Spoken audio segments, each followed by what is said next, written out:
Greetings in the name of the Lord. In Proverbs 25:4, it says, remove the dross from the silver, and a silversmith can produce a vessel. The word dross in that passage simply means to move away, to pull back. And the silversmith is the Lord. That as the Lord exposes things in our life that cause us to drift from Him, to pull away from Him, things that cause us to stumble in following after Him and trusting Him, until those things are removed, He cannot, or He will not, perhaps is a better statement, the more accurate statement, because He can do all things, but He will not be able to bring out our true likeness in Him, because that's the ultimate goal, is to mold us, is to shape us, so that we become more and more and more like Him in our hearts, in our minds, and in our actions.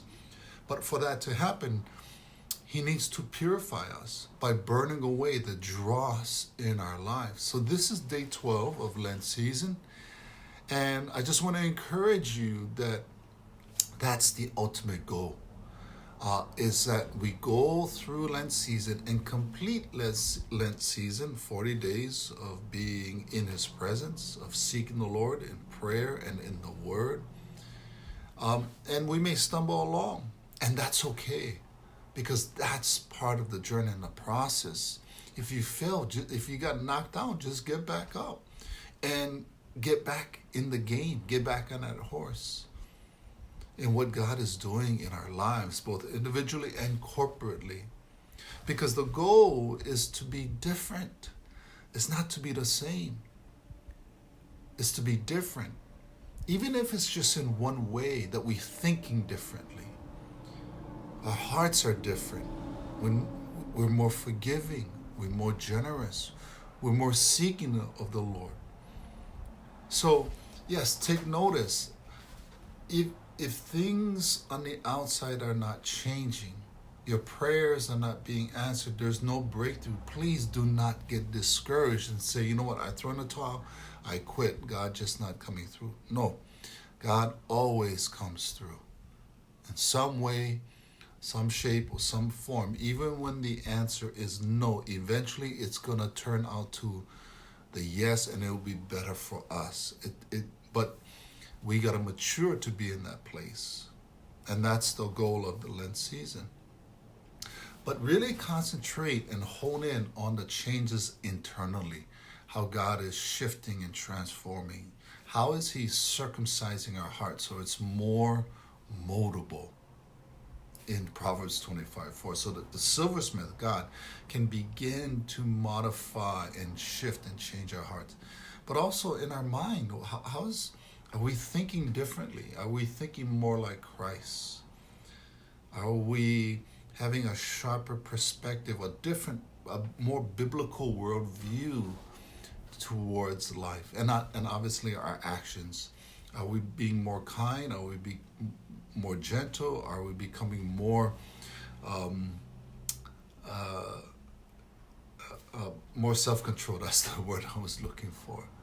Rather than being controlled by outside influences, people pushing our buttons, gas prices going up, and so many things coming against the world, which God already prophesied that these things was going to happen. And Lent season is to lead us into His presence, to abide in His presence, but also look at, are we changing our schedules, making modifications that free us up so we can seek Him more and abide more into His presence and stay in His presence. Because as important as 40 days is, it's day 41, probably even more important, and going on afterwards, that we are changing our lifestyle, changing our habits, our disciplines, so that we become more in His presence, both individually and corporately. Both in our families as well as in the family of WMC, God's family. I'm excited about what God is about to do.